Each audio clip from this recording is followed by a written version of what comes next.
Ooh. Yes. Smell like a rusted pot. Very meaty. Old school traditional spaghetti. I'm gonna mix it together, give it a fair shot. It's cool. It looks black, but the flavoring is white. Oh, that's really good. It need more flavor. I mean, there is not a seasoning in sight. Wow. That's like restaurant quality good. I think it needs more seasoning. I think it needs the sauce. You know, I want a little bit more tomato paste. I mean, ain't no Lorry's, no garlic powder, no onion. What is happening in this dish? This is great. This is an Italian spaghetti. It's white. It's white. I'm going to get this a 3. I'm going to give it a 6, man. This is a solid 9. You could taste the tomatoes like really well on this. It's really good. Ain't got no Lowry's. Yo, am I frozen for you right now? I can't even see your face, which is good because I saw your face and I hate it. All right, I have to reboot my computer. You can hear me, right? Yes. Yeah, I think I got to reboot my computer. You guys, we finally go on time and my thing's frozen. Oh, this is awful. Oh, no. Oh, there I am. His face All is right, back. Okay. We don't have to deal with it. Rob comes on the screen in the green room and he goes, "What the hell did you do to your face?" Oh, man. You guys will get used to it. Settle down. Oh, man. So we got quite the exciting week that's been going on. We had a show without you the other night, which is, but yeah, we had, man, I don't know. I had because I had Christian on, I was like super positive and I'm like, no, there's a lot of good options out there. We might be okay. Nick, at the end of the show, Nick's like, Anthony, I'm really happy that you were much better than last time. So I texted Nick earlier, I go, Nick, Synodal Nick. I'm going to doom pill all night tonight. You might not want to come. Yeah, I don't know, man. The more I think about it and the more I hear about these guys, the more I'm just like, it will take divine intervention to get somebody good. Yeah. It's going to take divine intervention. Like, there's no possible way a bunch of gay men with no faith are going to elect a holy pope for us. I just don't see it. They might if they think it gives them the least amount of trouble. Yeah, man. It is pretty crazy when you think about what it was like under Francis for a lot of these guys. Like, their lives were not easy under him, right? Like the faithful gave them hell. Like, they were constantly upset with them, and it was like their lives were. But those are the regular bishops. I don't know about the cardinals. The cardinals have the largest archdioceses in the whole world. Like, yeah. I mean, not only do they have the conservatives / Orthodox Catholics mad at them, but Francis didn't go as far as the liberals wanted, so they were still mad. Like, there was no one that's one thing that is, if one thing black pills me, it's seeing all the fools on Twitter who pretend like the last 13 years has been good for any Catholic. Oh, come on, for nobody.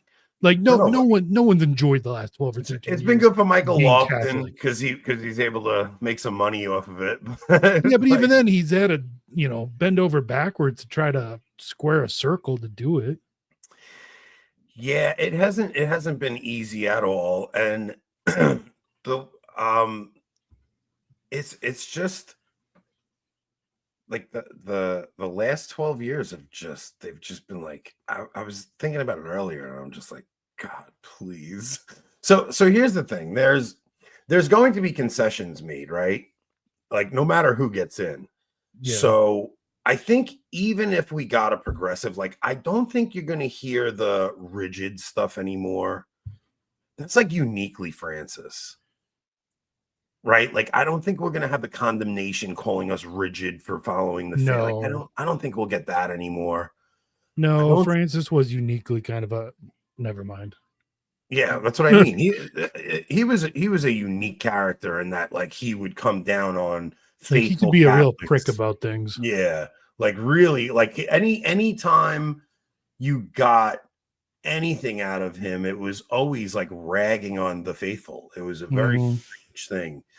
And I do think there will, even if you get like quote unquote progressive guy in there, like that, because we're going to read through the Remnant article, and the Remnant article was interesting because even the way they're portraying Parolin, it's like they're portraying Parolin as the conservative compromise, and it's like this guy was awful. Like he first off, I don't think he actually has a shot. Like I really don't. I think this is like all of these articles we're seeing, all of these leaks we're hearing, I think all of those are psyops. Like I think all of those are trying to influence the conclave. Well, of course, they always are. I mean, that's just every political event, election ever, right? I mean, throw people off. They're trying to see what the reaction will be from the public if we hear that guy's going to be the Pope. Like they are reading social media and seeing how people react to it. But I do think Parolin is too controversial, especially with the China deal. they don't want to touch that. Dude, not just that, like, is that simony? Yeah. Right? Like 100%. like that, like what he's guilty of is simony. Like that's and now the one thing, like, you know, the Francis defenders say is like, oh, they had to do it or there would have been real persecution, you know. The Chinese church has been underground for decades and decades. It's like, you know, they were always better off having the Pope back their plight. I don't know why, you know, whatever, but it does reek of simony to me, like selling bishops' offices. I mean, the CCP ordained 2 bishops while there's an interregnum. While those dioceses already have bishops. Oh my gosh, that's so crazy. I didn't even know that. Yep. So, like, they're presenting Parolin as this conservative compromise, but what you're getting leaks of is no matter who gets in, I think they're going to, the 2 main things they're going to back off of was fiducia supplicans and the traditionis. So like Parolin hates the Latin Mass, but he said he will, I don't know if he'll do away with it if he gets in, but he will modify it, which to me likely means they'll keep all the rules in place, but anybody who requests it from Rome will get permission. Yeah. It's like, okay, traditionis is out. You have to ask Rome for permission. Anybody that asks will get that permission. So maybe, like, do you know if Detroit went through with all of those closures? Well, I don't think it was scheduled until later, right? So maybe they won't go through with those? I don't know. I really don't know. Yeah. So so that's the good news is they'll probably. Aaron, are you out officially now, by the way? I think he is. Yeah. I mean, okay. I think you make a public profession of faith at your confirmation, right? I don't think he has a choice but to be out. It's true. It's interesting. He could literally be Pope now. So like that's the good news is that those restrictions might get loosened. I think no matter who we see as Pope, I think TC gets, like you said, loosened at least. Yeah. I think if it's anyone, I mean, I think most of the top candidates, even people like Tagle or Parolin, might just toss it and bring back Summorum Pontificum. That wouldn't surprise me from really any of the top candidates. Like it really would release a ton of the anxiety between like the conservatives and that, like it really would. And I don't think these guys really give a crap about it. No. Like I think they don't. They think it's just some minor little. It's like, why are we starting a war with that? Because it wasn't just people that attend the Latin Mass that were upset about that. It was any conservative Catholic who like respects people that go to the Latin Mass. You know, so this was a very big issue for conservative Catholics who attend the Novus Ordo, even. Yeah. So it would like release some of the tension in the church. And like I said, I don't think you're going to have the accusations of being rigid as much. So. The good thing I'm seeing is that almost unanimously, everybody that's even being mentioned as Papabile is saying they're not going near the name Francis II. Like there's way too much baggage with that name. So we're not getting a Francis II. No. But they are throwing the name John the 24th around, which means the good Pope, right? Like John the 23rd was the moniker was the good Pope. Like he was just a jolly, joyful man who literally set up the council that destroyed everything. But it wasn't really under him. It was under Paul VI. Not anymore. But come on. Jay the First. That I could see Tagle doing something stupid like that. What name? Luce the First. Luce the First. So what we'll do is, okay, so here's the deal for this week. We're going to keep the shows short. We're not going to do a locals tonight, but on Saturday, we have Father Charles Murr coming on. And that's going to initially be locals and members only. Correct. And then we'll release that to the public on Tuesday. But we might do it. I think we're going to do a show Monday. And then we definitely want to do a show Wednesday because that's the first day of the conclave. Then we're going to kind of play it by ear. So if we get white smoke, I doubt we're getting it Thursday, but if we get white smoke I doubt we're going to get it Wednesday. But if we get white smoke on Thursday, we'll pop on Thursday. If we get white smoke on Friday, we'll pop on Friday. Yeah. If it goes longer than that, we'll pop it on Friday anyway because we're in. There'll be some sort of news, right? Yeah. Speculation. Like if this goes beyond Thursday, like I don't know, man. There's a chance things get deadlocked for a long time. Maybe. I mean, so if it's anything like the last two elections, we should see white smoke on Thursday, right? Because the last couple of elections have happened in 3 to 4 ballots. The end of Thursday, we should see 4 to 5 total ballots at that point. So, but it has gone a lot longer in the past. So yeah, they've had. I mean, the longest one is 3 years, and that's when they made the conclave rules where they locked them in. Because they were like, this is going on way too long. So then they decided to lock them in and they were like, you guys ain't leaving until you give us a pope, you know? So that even then you still had some that went on 10 days, 11 days, things like that.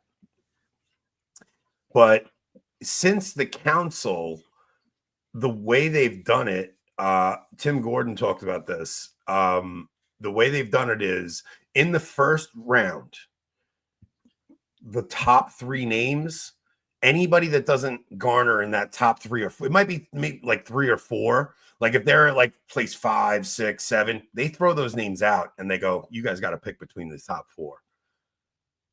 I mean, that's not in any of the rules.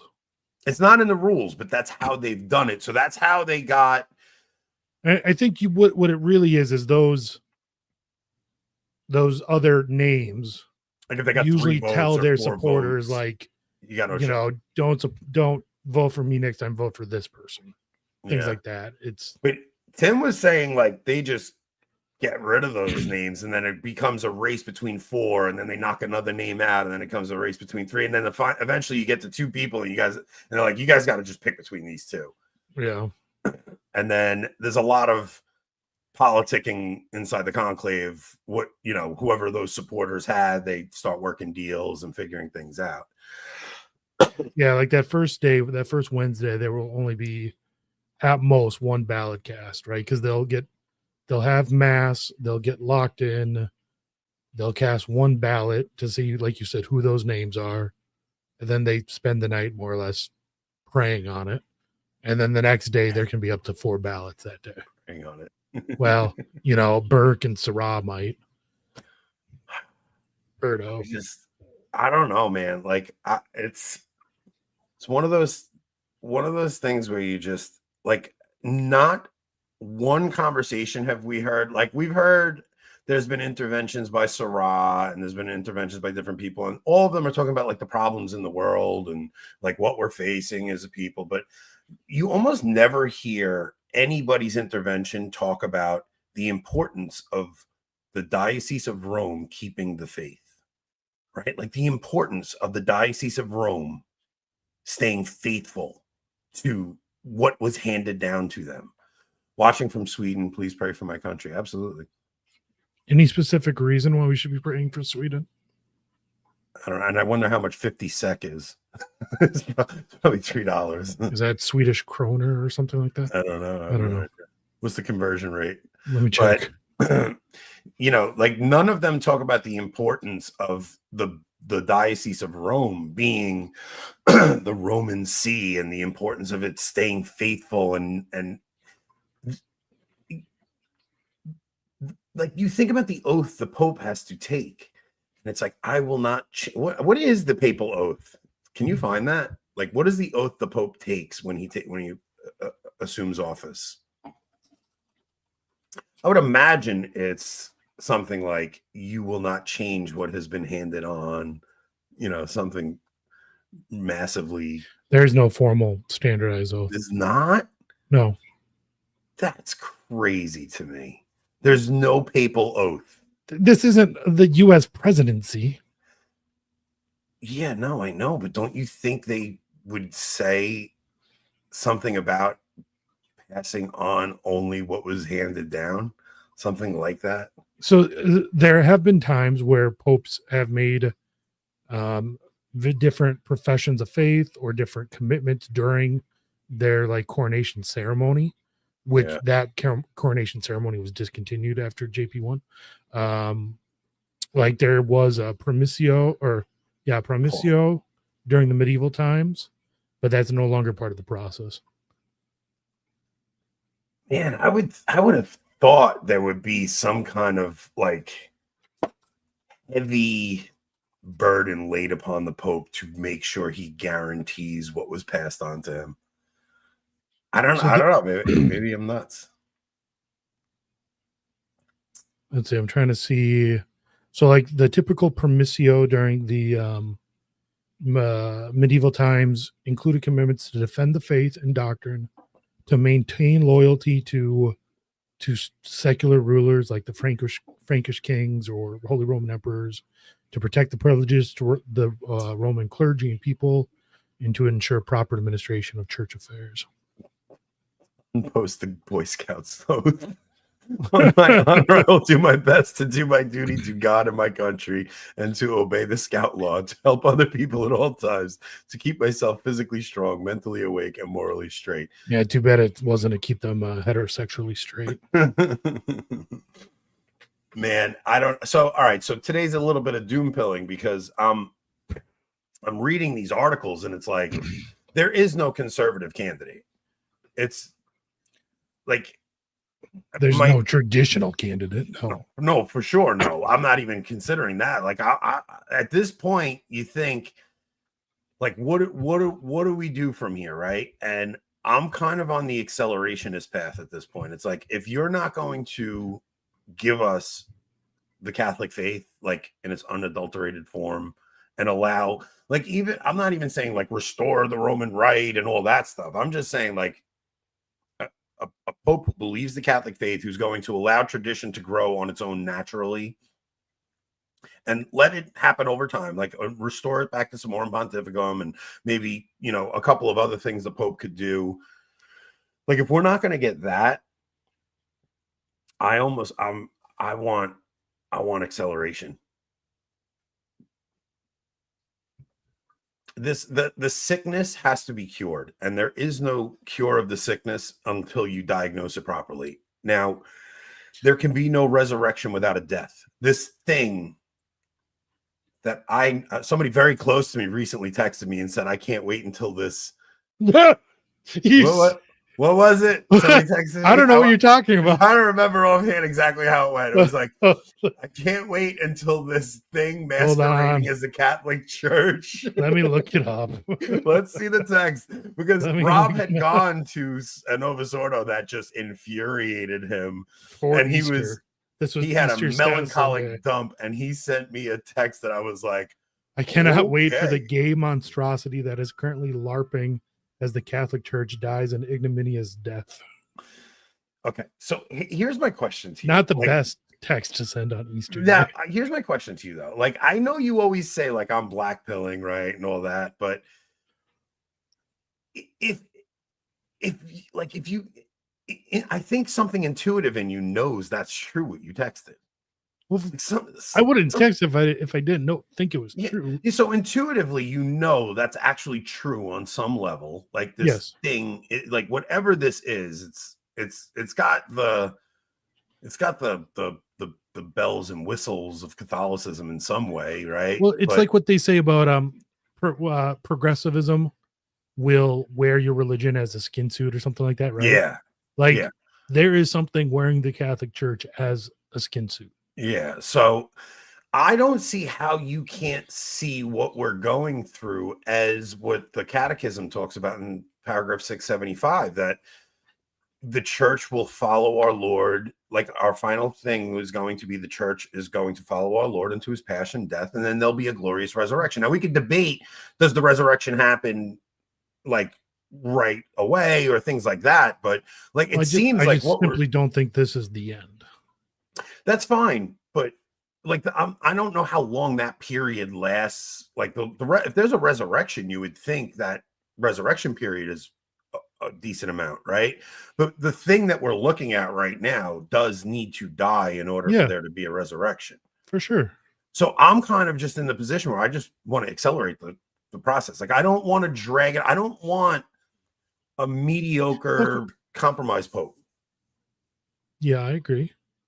I really don't. I don't want a mediocre compromise. Look, and the thing is, here's the thing though. I wouldn't mind one that gives us the Latin Mass back for at least a few years where I can raise my kids in it. Yeah, I know. That's the hard part. You know, like because I'm telling you right now, like driving 4 hours round trip when we can to the TLM, and then maybe sometimes go to the Nova Soda when we can, it's not working. You know what I mean? Like it's not too far spiritually healthy for my kids. No, it's not going to work long term. So either give us the Latin Mass long enough where I can raise my kids, or let's burn it all the F down like right now. Yeah. So that I don't know. It has to happen, Rob. That's the thing. Like I understand the position you're in. I get it. It's like you're worried about the spiritual health of your children. So I understand your hesitancy. You're kind of like you're in two worlds. Like the Catholic instinct in you is like burn it all down, but the father in you is like, no, I want my children to have the Catholic faith and be able to experience the Catholic faith. It's a rough situation to be in. Rob, if there is a collapse of the church that is coinciding with the cusp of World War III, what are the odds it's not the end? The odds are better it's not the end than it is the end. And I say that mostly just because I think we're at the end of Holhauser's fifth age of the church, right? The fifth age started with the Reformation, and it's going to end with more or less like the great apostasy and some sort of global calamity where what will rise will be, you know, what a lot of people call the great monarch and the holy pope, but some sort of resurrection of the church. And that will be the sixth age. However long that is. I mean, the fifth age has been from 1500 till now, so 500 years. The previous four ages were from, 33 AD to 1500, so they're each about 300 to 400 years. So who knows how long the sixth age is going to be? Could be a few hundred years until the end of the sixth age, which is the end, right? And the seventh age is the millennium. So, all right. Well, JD, we didn't miss your super chat. We'll get to it because I want to talk to Rob about this for a sec. So, okay, so that's a possibility. Like, listen, all the things we're talking about are speculative. Mm-hmm. Like, all of it's guessing, right? Like, it's not like that's why it's actually okay to have a difference of opinion on this, because there's no way to know which one of us is right. I just don't see how what we're going through is not the passion of the church at this point, especially if we're going to get another progressive pope. It has to be. Of course, you say that now because you haven't seen what comes after yet, right? Of course we haven't. That's the future. Yeah. But I think all the people who have lived through previous bad times in the church at the time were telling themselves, this is the worst it's ever been. It can't get worse. Maybe. Yeah. This. No. Yeah. Okay. But. And I'm not saying that we're not at a point Yeah. that isn't worse than it's ever been, because I do think it is. Yeah. But let's not kid ourselves and say there's no way it could get worse than this. So this Oh must no, be it could the get end. way worse. It's going to get way worse. Well, That's right. what I think. I think it's going to get way worse. But I think of the symbolism of okay, so there's a few things. One is that there's no more Holy Roman Empire at all, and there's not even any claimants to it. Okay, so like when There you are talk about the claimants. Catechism, I mean, they're definitely pretenders. Yeah. very far removed, but I guess so. But there's no Holy Roman Empire anymore at all, and the Catechism, all the fathers saw the Catechism as something to do with the Roman Empire, right? Now, the church does take the place of the Roman Empire. Like the church is the new Rome. But there's something about Paul VI laying down the papal tiara and then the subsequent popes we've had since, just kind of a further and further degradation. Now, I'm not saying it can't get way more degraded and that can't be stretched over a course of years. Because I'm sure the people in the time of the council, I'm sure Lefebvre thought he was living through the end. And it's gone on another 60 years since he's gone. I don't think he did. I don't know that for sure, though. But I'm saying, I mean, what he was watching, the Pope in Assisi worshiping foreign gods, essentially. Like, there's no way he wasn't thinking apocalyptically. yeah, you have to realize Anthony always covers every side of the issue. So whenever it happens, he can point back and say, see, I was right. He's not wrong. No, listen to me. Here's what it is. I'm working these things out in my head, right? So I'm bringing them to the show as I'm working them out in my head. Now, I'm also very amenable to people when they're on. I've seen Anthony switch back in literal minutes too. I've seen him chain smoke 4 cigars and had 8 different positions on the same subject, all in 2 hours. Listen, you're not wrong. I'm not denying it. But what I'm saying is I'm very amenable to, like, if somebody else is presenting their position to me, right? So we had Christian on last show, and Christian liked Pope Francis and stuff. And the show before we had Kale on, and Kale's reminiscing about the glory days and the glory days of Assisi. Yeah. Yeah, like the glory days of the JP2 era. So thanks, lads. You're doing a great job. What did he say? You're doing a great job in the service for us here at On X. Lots of brilliant insights. Well, the thing is, we're being honest and we're bringing this to you guys. I want to cover JD's. Sorry, you pull it up. Hold on, this one. Okay. What do you think of Gordon's UDG paragraph 81 being put into effect due to Austin Ivory's book spilling the beans on invalid conclave thesis? So what's interesting about that is Austin Ivory responded to, so Tim shoots a tweet at Cardinal Burke listing, like, this is where you can say that the bishop of the cardinals that elect Jorge Bergoglio and Jorge Bergoglio himself, they incurred latae sententiae excommunications because they both agreed to this before the conclave. So they basically picked their candidate before the conclave, and there was an agreement between the two sides. Now, if you read Dominici Gregis, it flat out says that's an excommunicable offense, okay? Austin Ivory details this in his first edition of his book, and then he must have gotten a talking to, and somebody must have said to him, dude, you just blew the spot, man. You just blew our spot. Like, that's actual evidence that we did this. So he releases a second edition of his book, getting rid of all those details. So Tim puts this paragraph out to Cardinal Burke, and Austin Ivory responds to Tim and says, no, the second edition came out because I was corrected. I made mistakes in the first edition. So Calvin Robinson sees Tim tweet at, I'm playing with both sides, so I always come out on top. So Calvin Robinson sees Tim tweet this, and he says, Tim, Cardinal Burke does not read Twitter, but I know him. Write an email, and I will get it. Wait, who said that? Calvin Robinson. Huh. So Tim writes up this whole thing, and Tim wants Cardinal Burke, Cardinal Sarah, all of the JP2 and Benedict cardinals who did not incur this excommunication, because there are some who are still in the St. Gallen Mafia who are around, like none of them, but any of the JP2 Benedict cardinals, to get together Tuesday, because that'll give you the 9 days between the death of the Pope. So it will be canonically valid, and get together and just lay out hold a separate conclave. Well, he wants a separate conclave. That's not going to happen. But even for posterity's sake, to have a meeting and at least get the evidence down. Because if you look to, what's his name? Who's the guy who's always talking about the death penalty? Francis? He's dead. No. On the other side, talking about it. Who are we talking about? On Twitter? On Twitter. Well, yeah, he's a theologian who's always talking about the death Phaser. penalty. Ed Phaser. Exactly. So Ed Phaser says the Catholic Encyclopedia everyone says Rob. Who's talking about the death penalty. So Ed Phaser writes, the Catholic Encyclopedia tells us that Pope Honorius was much respected and died with an untarnished reputation. Yet, as it also reminds us, 40 years later, he was condemned as a heretic by the Sixth General Council and by Pope Leo II, who pronounced, we anathematize the inventors of the new error, including Honorius, who did not attempt to sanctify this apostolic church with the teaching of apostolic tradition, but by profane treachery permitted its purity to be polluted.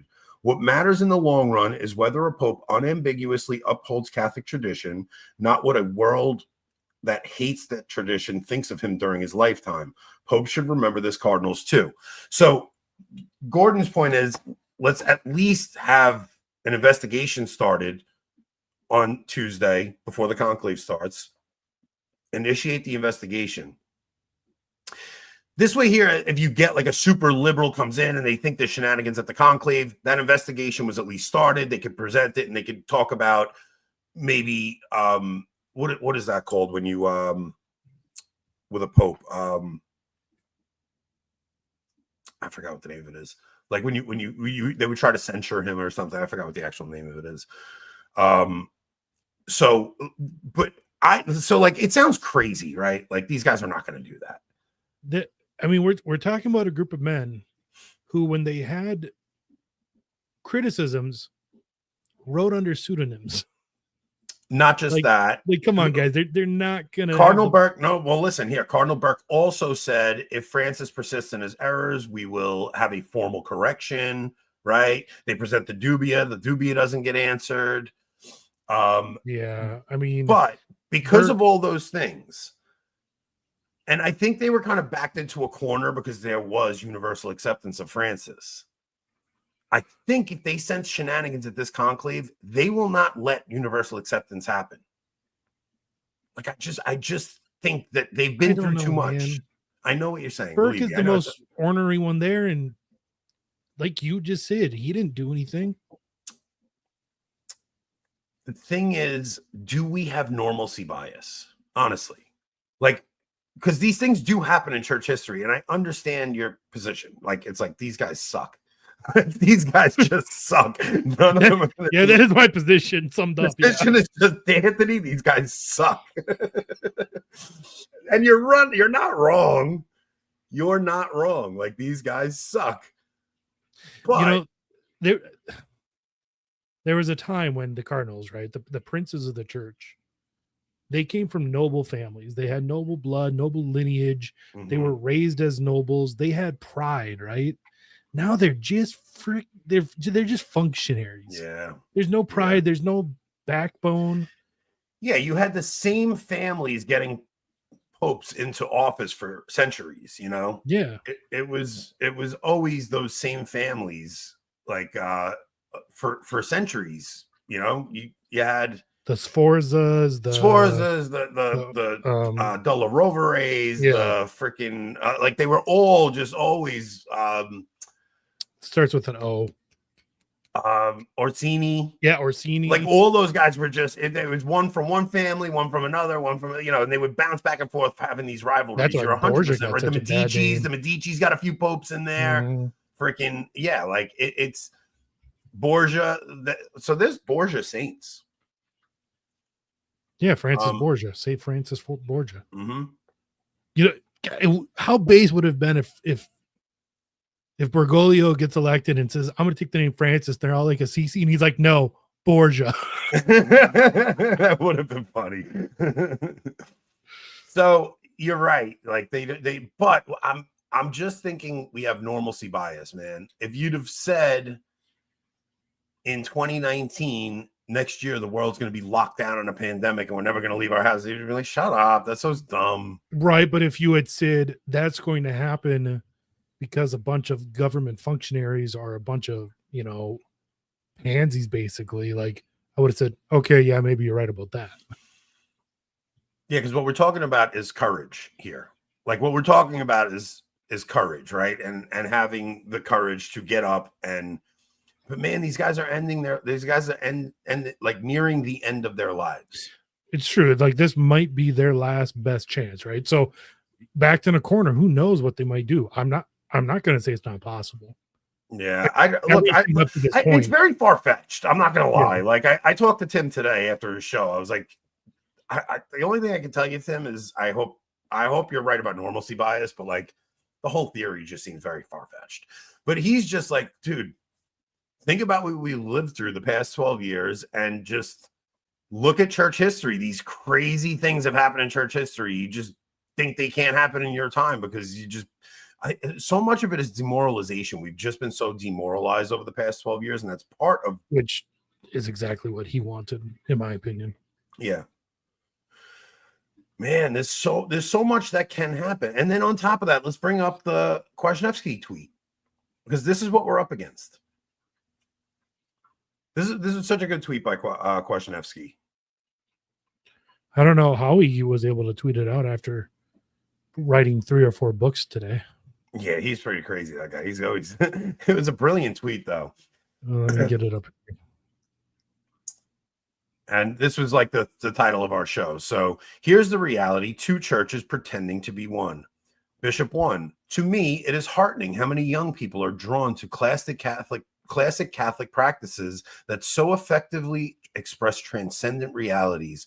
What is classically Catholic works. It's time to rebuild with confidence on a solid foundation, including on our knees in reverence before our Lord Jesus Christ.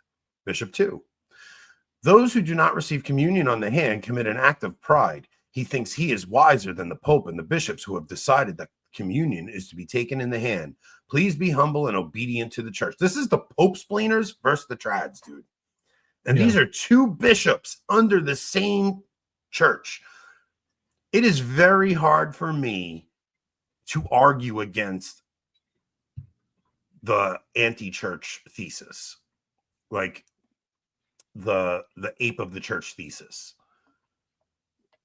right? Like, it's kind of hard to argue against it. It's like it goes back to that first show we had with Joshua Charles talking about the body of Christ and the body of devil overlapping inside the church. Like, the body of the devil are the non-believers, but some of those non-believers are in the church, baptized Catholics, and they hold high positions in the church.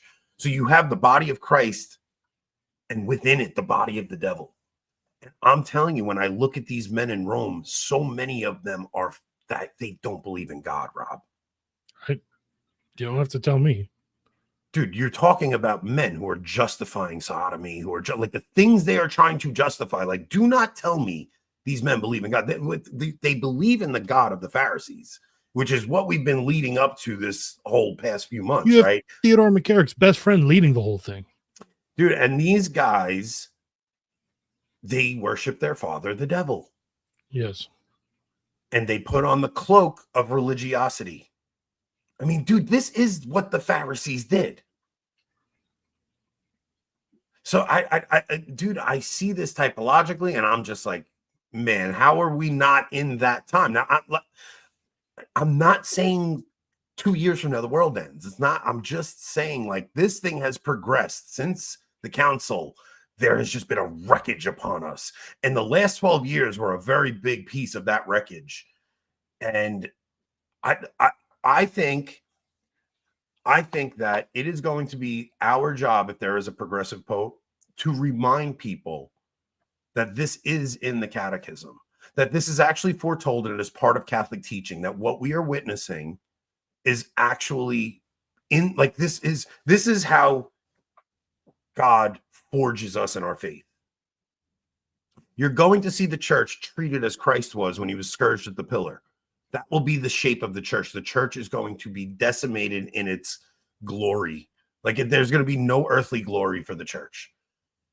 And I think if that is that, look, I'm not saying that's definitely what's going to happen. There could be some kind of restoration with the next pope. But if not, this is what all of us need to prepare for, because it's a very big possibility. What we are living through is apocalyptic. And I'm tired of people saying I'm crazy for thinking this. Like it is a possibility. It's always a possibility. It's a possibility. But to dismiss it is crazy, in my opinion. Like, especially when you sent me that text the other day. Like, I can't wait until one or the one where it's interesting that all the bishops, cardinals are going to be gathered in Rome while India and Pakistan might use nuclear weapons. Third secret of Fatima time, right? Like, there's a lot of different possibilities from the sky, here. Wipes out the city of Rome. There's a lot of different possibilities that could happen here, but I am telling you guys that what we could see is what not just the Catechism, but what Benedict talked about, and that's in that radio address, that the church is going to lose all of her privileges in society. It's going to just be decimated, and it's going to be rebuilt, and that resurrection will occur by those of us that keep the faith through that. Because we know this, we know it's true, but it's going to be, you think about all the people that had the Catholic faith that lost it under Francis.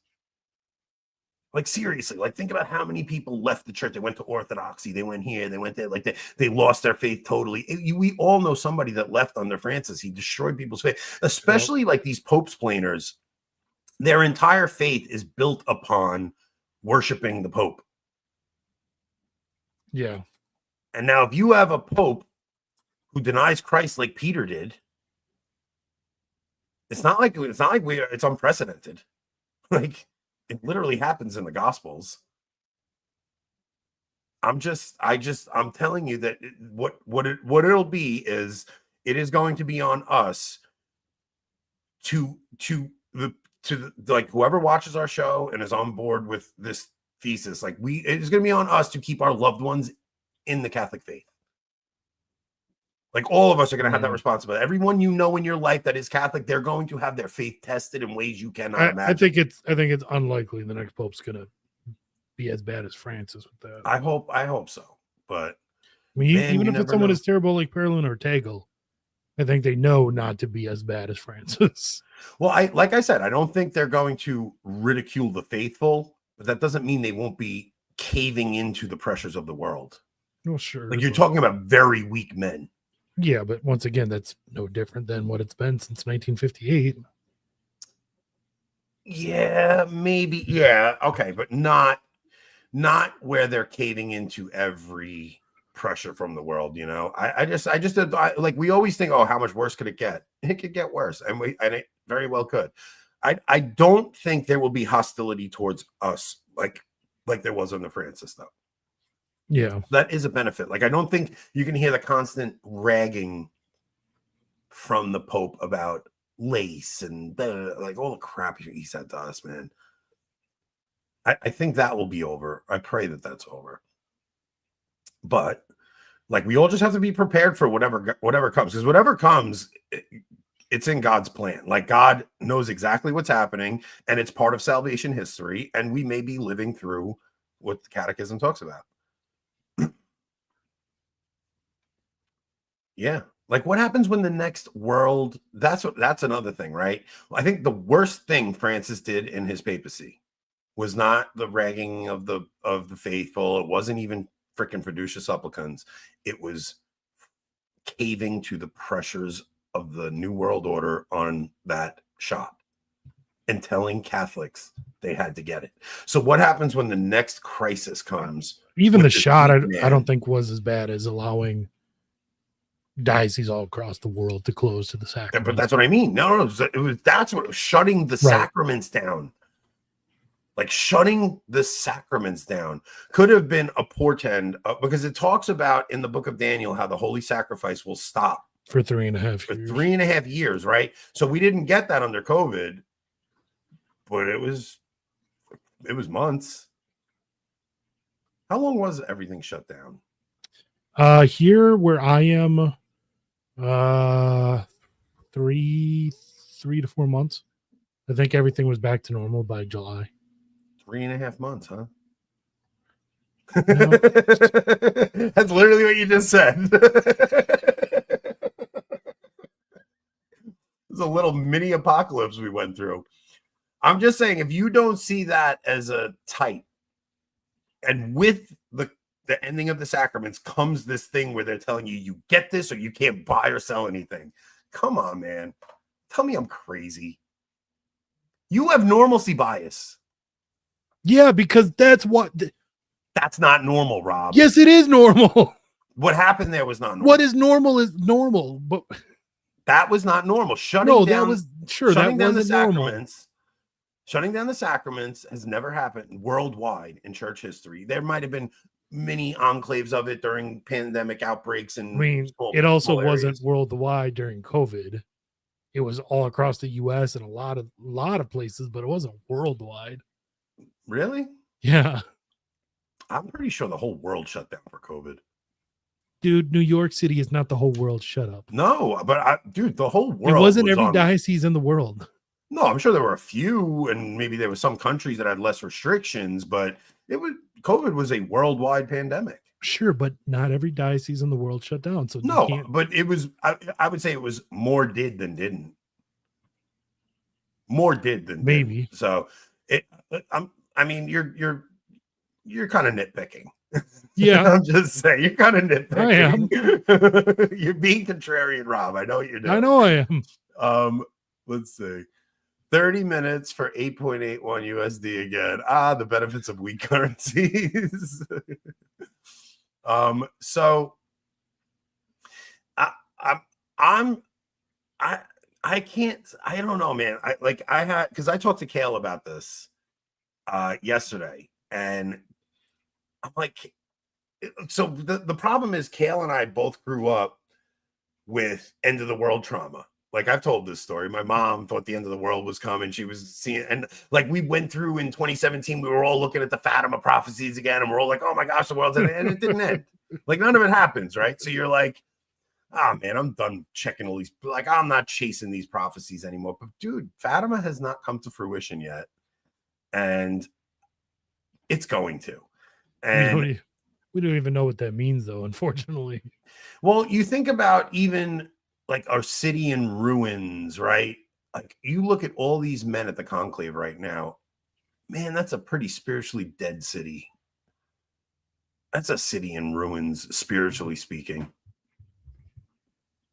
The majority of the men running the church. Are you doing exegesis on visions we don't even have the actual secret to? I'm just saying, it's like you could see it as spiritual devastation, you know, and it's I just spiritually devastated for 70 years. What's different now? Yeah. What's different now? We just survived 12 years of Francis, and we're looking at what's coming next. Is Rome more devastated now than it was in 1945 when bombs were literally raining down on Pius XII? That's true. Yeah, it's more spiritually devastated now. I think back then they had the faith, at least, you know. I'm just saying, like, I know. Yeah, he's such a naysayer, guys. Rob's just nothing ever happens guy. Nothing ever happens guy. Because generally speaking, nothing ever happens. Except things do happen. I mean, they literally do. We've had world wars. What are you talking about? We're just talking about COVID. COVID was something happening. COVID was reacting to nothing happening. The virus itself wasn't the thing. The reaction was the thing. Like, right. That was something happening, you know? It's like crazy things happen in the world. A lot of them. But once again, COVID was nothing compared to the Spanish flu, which started in Kansas and wasn't Spanish, but the world reaction to it was nothing. It was like, all right, let this thing play out. It is what it is. No, the world reaction to the Spanish flu was not nothing. I really don't know the history of it. I'm just saying. I know. That's why you think the way you're thinking right now. Maybe. I don't think so, though. Like, I don't. Of course you don't. I don't think so, because I know the story of salvation history. That's why. And you don't. You only know what's happened so far. Yeah. That's what I mean, though. Like, I Right. understand. So it looks like it's all leading to right now, but that's only because you can't see the actual endpoint. Okay. Right. Even maybe that endpoint is right now. But if it's 1,000 years in the future, if you knew that, you know But what I you mean? still think we're coming to the end of something, right? Yeah. All right. So let's just talk about the end of that. Like, it doesn't have to be the end of the world. Like, it doesn't need to be the end of the world, but it does need to be the end of this thing masquerading as the Catholic Church. Yes. It Something needs to be change there. 100%. Like, it needs to be, because people are not like, what's the point of the church if it's not actually going to be the Catholic Church? Like, the Catholic Church is the Catholic Church, and if it's not being the Catholic Church, there has to be something. Like, dude, I look at it like God. He's not a loving father if he doesn't do something about it. Like, he's just allowing us to languish, and he's not concerned with the salvation of souls if he just lets this continue in this state where it's like, like the church is to be visible, and like there's things about the church that are just, I mean, they're still there. We still have the 5 marks of the church there, but there's this other thing like in it, and it's just, you guys are sick in the chat. It's so sick. Yeah. Somebody said, wait. I love this show when there's a guest that makes Anthony drop his boomer conspiracy hard takes. I mean, we really could have like a boomer Protestant on right now, and it would sound just about the same. Would it? I don't know. You guys tell me. You guys think I'm nuts? I don't know. I don't know, man. I don't know. I think everything is leading up to something. It feels like we're coming to the climax of a story. Either way, I'm not concerned. Oh, I'm not saying you should be concerned. It's still, you're sure acting like we should all be concerned. Well, no, I'm telling you what I think our role will be if that happens. That's all. Like, if we get a bad pope, I think it's going to be extremely important for those of us who have the faith to comfort the people who are loose in their faith. Anthony definitely isn't getting left behind when the rapture comes. I don't know. You guys can think I'm nuts. I don't care. The problem is I need like a Joshua Charles on here to, I can't have Rob just always knocking my theories down. It's not healthy for me. That's why I do it, because it actually is healthy for you. No. I like to dream big, Rob.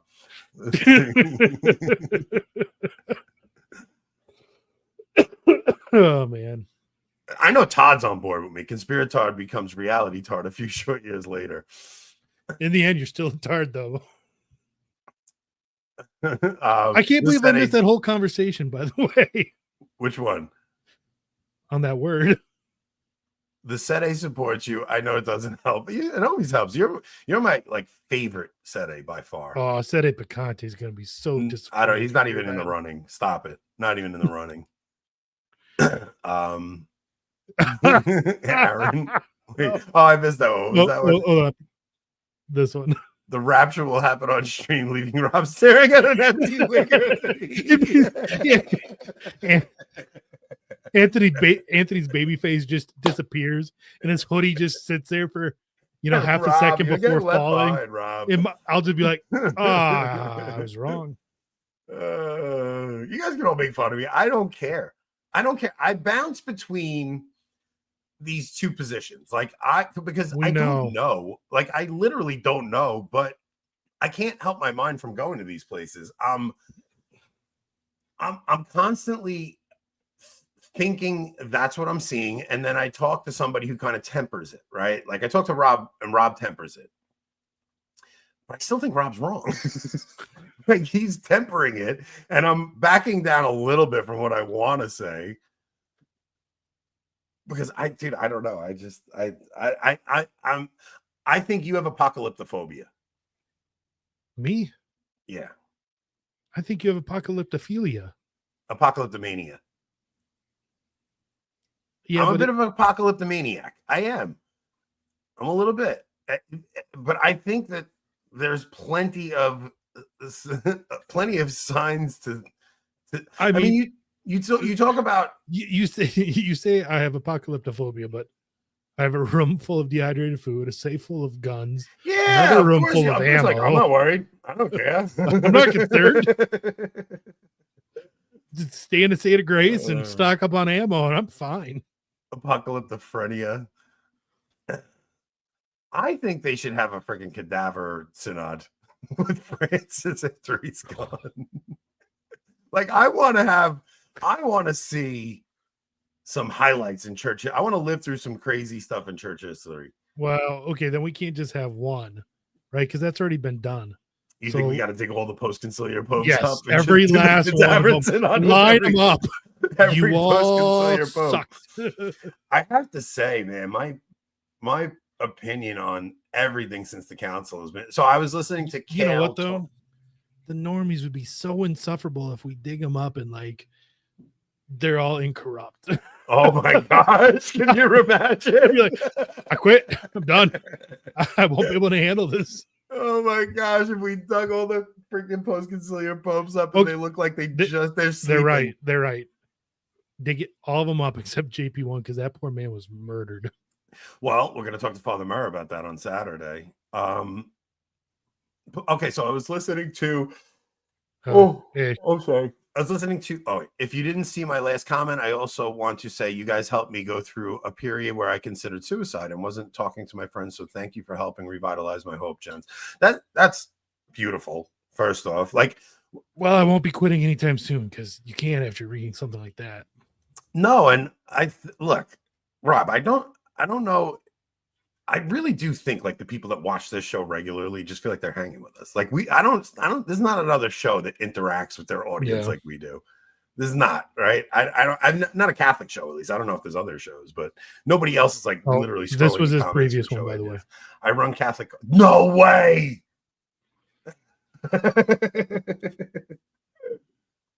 No way. Trendy runs the Catholic Cole account. All right, let's see.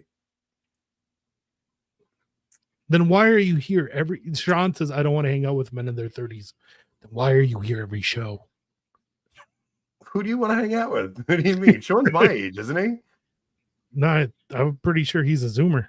Oh, he's a Zoomer. Oh, okay. All right. Hi. I don't know if you'll see this in time, but I was watching you and Rob. Oh, I was watching and Rob was technically wrong. There was a papal oath in the Middle Ages, which many popes made. You can find it in this link below to the Angelus Press magazine article by Father Christopher Daniel. So let's see. Why does this link take it forever? Very funny, Sean. Trendy, you might need to talk Sean down now after that. I don't know why this article's not popping up. It's taking some time to load. Yeah, so like what I don't know. I'll always like if an idea Pints with Aquinas feels like hanging out, it feels just like I'm letting religious hippie talk bad about men in my own living room. I'm always going to not be certain of what my ideas are, and I'm going to try to hammer them out on air because I need somebody to talk to them about. Like, I can't just have these things in my head. So like, I'll just randomly call someone. Yes, he will. And hammer that. Like, I'll call Rob or I'll call Bobby or I'll just randomly call someone. I'll be like, this is what I'm thinking. And I'll just go on a 20-minute rant and Rob will just go, Bobby will entertain it. I was going to say, here's the thing. I know you actually call it. me about stuff like this less than you call now because you're such a Debbie Downer. Like, I'm like, you tell me no too much. I'm going to call Bobby instead. Like, the world's not ending. You suck, Rob. I want to talk about the end of the world. He's so positive. I hate it. I'm so positive. Yeah, it drives me nuts. He's positive in his contrarianism. It's annoying. I want somebody that's gonna doom whatever. I want somebody to doom pill with me. Anthony is so uncertain about everything. He doesn't even know if he is Italian or North African. I'm Italian, but I'm not sure there's a difference. The funny thing is, we both know is if like instead of doom pilling, you were one of those annoying white pillars, I'd be tearing you down. Oh, for sure. You would just go against me no matter what I said. I saw it the other day on Twitter, and like especially on Twitter. I was watching like you went at Kyle, like you were just going at everybody. Okay, but you liked what I tweeted. Uh-huh, at Kyle. for sure. I even reiterated it. Yeah. But even when I'm contrarian against somebody, like I know how to say it where they don't think I'm insulting them. Oh, yeah. I like to make sure they know I'm insulting them. Yeah. So all right. So that really, when you say something against somebody, they think you don't like them. They're probably right. No, stop it. Knock it off. I know you like Kyle. Oh, yeah. Yeah. I know you like Kyle. Stop he's it. All right. So, well, Kyle put a tweet out and he said, Catholic media is mediocre because so many people are doing it part-time. We need more. Yeah. That is the dynamic of this show. Nick got kicked for white belt. Not wrong. No, that's not what happened. Nick's still with us. There are some times. Yeah, he didn't die. No, there are some times where I want to go down this road and I just see Nick getting uncomfortable in his chair. So it's like, all right, I got to go down this road sometimes. So, so Kyle says, we should have Jeff putting him on and really get Nick uncomfortable in his chair. Oh my gosh, that was a rough one. That was hard. So Kyle said Catholic media is mediocre because people are doing it part-time. If they did it full-time, we would have Catholic media excellence. And Rob unloaded on Kyle. Not really. I just said I'd rather be mediocre than lose my soul. Yeah. And I said this is actually like the worst take ever. Like, yeah, you were actually more harsh about it than I was. Yes, but then in the comments afterward, I was like making sure Kyle knew this wasn't an attack on him. It's just the position he took was absurd. Anthony, match my current salary and I'll be your full-time meme maker. I don't know what your current salary is, but I don't know if me and Rob can afford it. We can't, I don't think. So me and Rob have talked about this. That's why me and Rob both came out on like very rarely do me and Rob agree, but we both agree you don't want to be someone's a professional gonna clip Catholic. that. You don't want to be a professional Catholic, like not where you're dependent on that income, because you'll do things for that money that you will feel dirty for. Like you just will. We hit 30, like we doubled right in 3 months or whatever it was. We hit 30,000. We're like, no, we got to pull up. Yeah, we pulled back. Yep. It's like, like we were obsessing on how well clips were doing. Like, because we were having clips that were doing 30,000, 40,000 views. And like, then we found days. Like when a clip would only do like 8,000. I knew it. I knew someone was going to hear that too. I heard that. I'm like, oh, they're going to clip that. When we would get a clip that would only do like 5,000 or 4,000, like, oh, that one didn't do that good. And we got on the phone. And I started making like really good, but bad thumbnails. Yeah. Knowing they would. Because thumbnails are tricky, man. Like you don't want to get like so over the top with them, but like people don't click them if they're not a little sensational. So it's a delicate game you have to play. But so we wound up just after that rush result, like we got in 28 days at one point, we had 12,000 new subs in 28 days at one point. And right now it's back down to like 400 or something. Like dropped off 650, I think, 650, something like that. Because we were both like, I can't live like this where I'm like checking to see the thing, how many views we got. I mean, let's just look, if a clip does bad, it does bad. Who gives a crap? Like Anthony definitely was gonna what? Call ice on Nick till he realized he'd get deported back to Africa.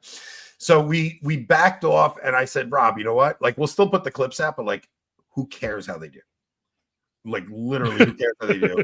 Let's just focus more on putting good content out for the Don't Join the Philos Project Fund. That was a part of this too, though. Wow, Grover. Wow. Oh. Yeah, he is just ruthless sometimes. What's wrong with you? Wow. So we watched the Philos Project thing, and I'm like, and I watched. That is black. That's black. That's one reason why I've been so pissy on Twitter lately. Why?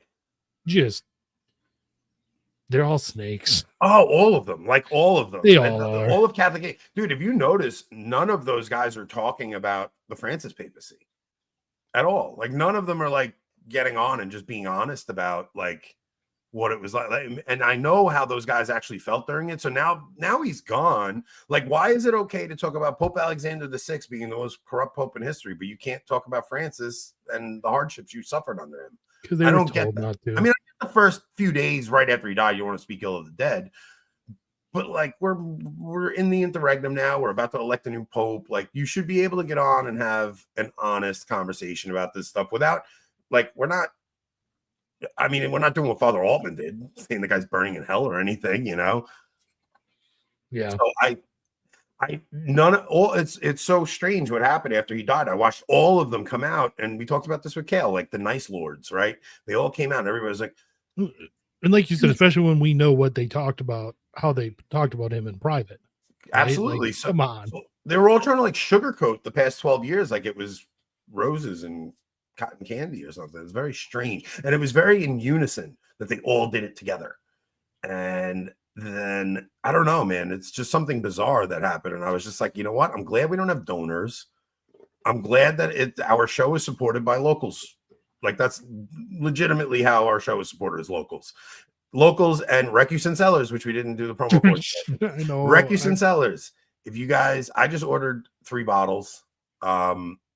They're very good wine. They're great sponsors of the show. And I think you could still catch the 20% off until code Resurrect. The end of tomorrow. The end of tomorrow. So you got one last chance to get 20% off. Use code Resurrexit, RESURREXIT at checkout for 20% off. And if you order tonight or tomorrow and get that extra 10% off, you should get wine for Mother's Day. Yeah. Like, it should arrive before then. So that's why I ordered 3 bottles. I'm giving them as gifts for Mother's Day. So, and if they do good with this sale, maybe they'll give us another 20% off code. So, especially before holidays, I think they should. But yeah, so like that is how our show is supported. It's just locals members, and we have one sponsor. But like YouTube really doesn't pay much of anything. It's a couple $100 each. So I'm glad I'm not beholden to some donor that's like, well, I want you to take this position. I want to be able to come off and blast off and be like, we're at the end of the world, guys. And then the next day be like, I'm hopeful for the next pope. Like, I have to be able to freaking bounce around like a mental. The Catholic unscripted stuff too. That's another thing that's had me upset. Catholic unscripted. Oh, people have gone after Catherine and stuff for that. Man, that whole scenario, like Jules Gomez, Nick Donnelly. This should be a local segment, but we'll give it to you guys on YouTube. I want you to support War on Beauty over religious hippie. She's definitely waging a war on beauty with the. I am not. I will tell you this. I've commented on religious hippie. I've never commented on War on Beauty. I can't say I'll say anything good, but I also won't say anything bad. That's the best I can do. All right. I won't say anything bad. So the situation with Catholic unscripted.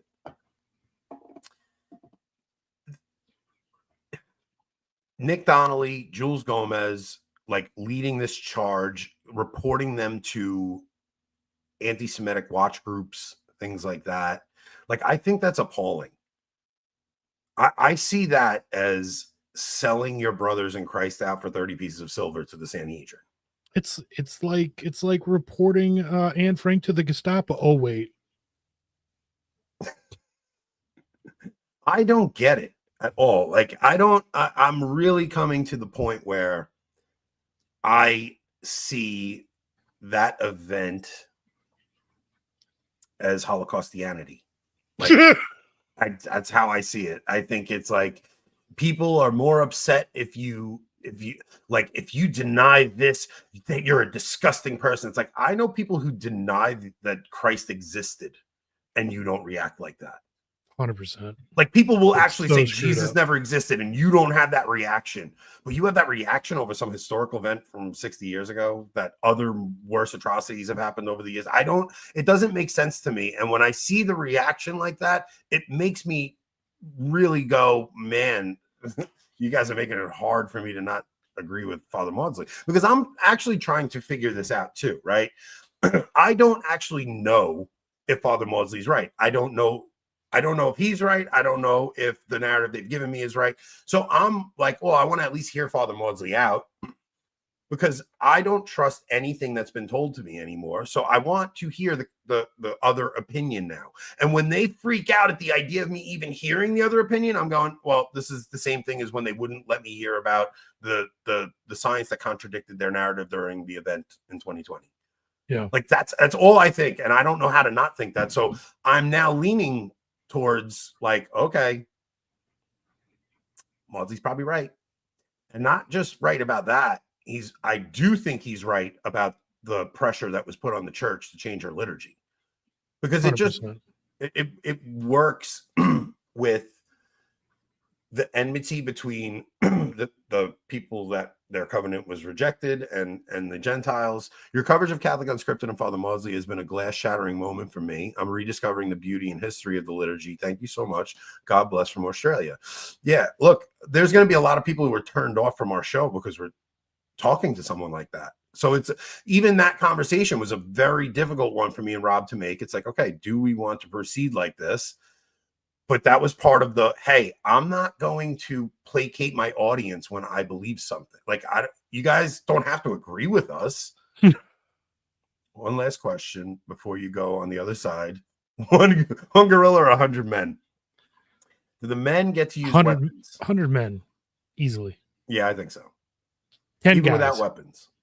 No, 10 guys on a gorilla? Yeah, gorillas are animals.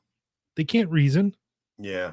Right? Like they don't know how they to can't fight. They can't plot out a way to. Right. They can't be tactical. No. 5 to 10 guys is all you need. You got to plan it well. They got to be strong guys, dude. I don't think they even have to fast. They have to be fast. Strong. They have to be. You got to wrap that gorilla up quick, boy. No, Bash just hit him with a rock. You got to overwhelm him. I mean, the gorilla won't even think of that. You know what I mean? Like, nah, 5 to 10 guys. No, not 5 Robs. No, no, you probably need 20 to 30 Robs. I think if 100 dudes rushed a gorilla, Harambe is running away. Yeah, so that conversation with Maudsley was a difficult one to approach, because it's like, we're going to be labeled. Now, what's interesting is they went after Catholic Unscripted. They didn't go after us. Well, we were never respectable. You know what I mean? But do you think that's what it is? Yeah. You think that's what it is? Like, we don't, because it's almost like we get left alone by everybody. Mm-hmm. Right. So, and I mean, at this point now, it's not due to lack of subs or lack of views. Yeah. I mean, we're not up with Frad and Marshall, but right there in the middle with everyone else. Which is an interesting thing, because you would think now that we have a sizable platform, we are a voice in this conversation. Grover, are you being serious, or is that just you screwing around again? I never know with you. Yeah. Our platform is, I know Bobby. Jim already took you down. Tim Gordon's platform is bigger, and Tim Gordon has way more respect in this arena than we do, right? Like CNN, they want to do. I was going to say he's got more reach, right? With CNN, not just reach, like he's got this air of. There's something about him that, like, when why, like, CNN wants to do a thing on Catholicism, they go to him. Kennedy too. Kennedy says anything about these topics, and they'll go after Kennedy. Right. Kennedy's been like cast off into the abyss because he went after the charismatic movement. So I am curious why we have never. Maybe something like this. They went after Catholic Unscripted and not you guys, because the former could actually be arrested being in UK based, and you guys have freedom of speech. That's part of it. And I also think they know that they're not united over there. Sure. So, like, they're not, like, there was a reason Catherine did that interview alone. So I think they know if they could shake them and rattle them, divide and conquer is a very good tactic. If you could find a way to divide a pair of people or a three-way, a three-person team. Like if you get them arguing amongst each other, you divide and conquer, you take the showdown. It really does. I'm telling you, this is why like the friendship Rob and I have is actually unique in this arena. It is very unique in this arena, and it's because we've taken we've made our friendship extremely important behind the scenes. Like we don't, because I've seen so many like shows break up over things like that. Like we told you guys about like that difficult period we went through. Like once we got through that, we make sure we talk behind the scenes. We make sure there's conversations and we don't just do things without the other one noticing. Like if you can make the people that are doing something together dislike each other, or make one person think they're more important than the other or something like that, you'll wreck something like that. It happens to every band. It happens all the time. Yeah. So I think the second the thing becomes more important than the relationship. It's an easy way to divide and conquer. It's how the Illuminati and the Freemasons work. It's like Catholic Unscripted crew is brave speaking in the UK. Absolutely. 100%. Like they'll always 2/3 of them. No comment. The Taylor and Gordon split, right? Like something happened, that rift there, and they split and they don't talk anymore. It's like you have to be careful when you're doing something like this together. That's why I love how Kennedy's just in our chat ripping into Grover just out of nowhere. Kennedy doesn't know Grover like we know him. Grover, I have to do the audiobooks because you can't read. This is a good point, right? It's because you two have day job. Like we don't actually have anything to lose. That is a good point. Like that air of respectability. My day job, I do have that to lose. Yes, but they're more worried about their reputation. Yeah, and I couldn't care less. Where we are not as concerned with our reputation in this arena. Like we're just not. But when you're talking about Gavin and Catherine and Mark, they're being invited on GB News. They're being invited, like but meanwhile, they get the same views we get. Like their reach is the same as ours.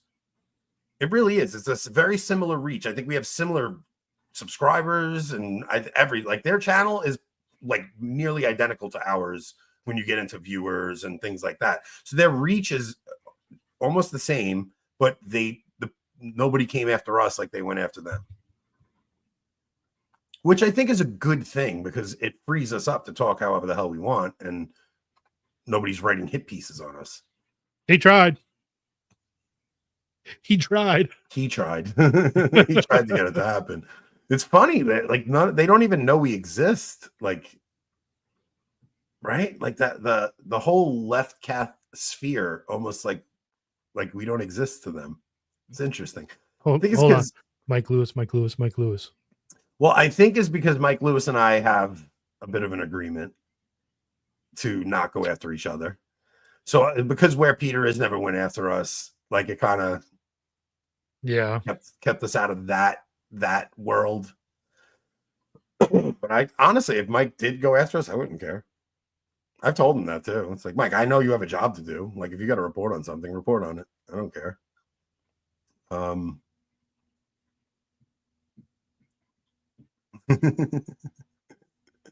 Mike might be watching. I do think Mike checks our show out to get an idea of like the sense in the more traditional side, and he knows I'm not like unreasonable. I think so. He can have a conversation with me. I've never insulted him. Still what's it done say? Talk about me. Yeah, I like how when you talk about how no one's ever done a hit piece on us, you sound a little disappointed. Absolutely. You know how excited I was the one time NCR wrote that piece and put me and Patrick Coffin in it? I was like, yes. I was like, they wrote about my tweets. Come out, AB, and you come and get all the logo. All right, we're gonna wrap this one up. We're not doing a local show tonight. All right, so Saturday we look, my AB shirt's breaking. Oh man, I think no one's gone after us because they heard you call Lofton gay that one time, and they don't want any part of that. I'm not even kidding. I'm not kidding either. I think the way I went after Lofton, they were like, "Yeah, we don't want to have this guy coming after us." I honestly think that might be what it is. They don't. They also might think my family's connected, and they don't want somebody showing up at their house. What if you find out that Mike Lewis stole someone's logo? They don't want the smoke. They don't. Anthony needs a better, louder mic. Set up a GoFundMe. All right, I'm going to get a new mic. Rob told me I just need to speak closer into it. Yeah, they're designed to be like 3 inches from your mouth. I'd have to like sit like this and talk right in. You need to get I need a boom mic. If you're gonna get a new mic, you need a boom arm. Yeah, a boom arm that like comes right in front of my face. So I would get a boom arm first and see if that with your old mic helps. And if not, well then you need the new mic anyways. Yeah, I'll just get a new mic. I think I've earned one at this point. So, all right, guys, we're going to wrap this up. So Saturday, Father Murr. Monday, we're going to do a show. Tuesday, the Father Murr show will go public. And then Wednesday is Conclave Day. That is the big day. That is when we might get some answers. I mean, likely no, but right. Cause we still don't even. Oh, Saturday. 8 a.m. Eastern. 7 a.m. Central, 8 a.m. Eastern. It's because Father Murr is in Spain. So, yeah. So if you guys are not a Locals member, you can get the cheaper version as a YouTube member. That's only $3 if you want to watch that show live. And then you'll be able to have your comments highlighted. And yeah, I think we're going to talk to him about the mysterious death of JP1. And then just get his feel for what's coming, because what was he, Rob? How was he connected to JP? He was the driver for Archbishop Gagnon. Okay. Yeah, I read like 3 chapters of Murder in the 33rd Degree, and it's been a while. I'm probably going to try and rush through the audiobook tomorrow. Good luck. You'll have Kennedy's voice in your head all week. I forgot about that. Yeah.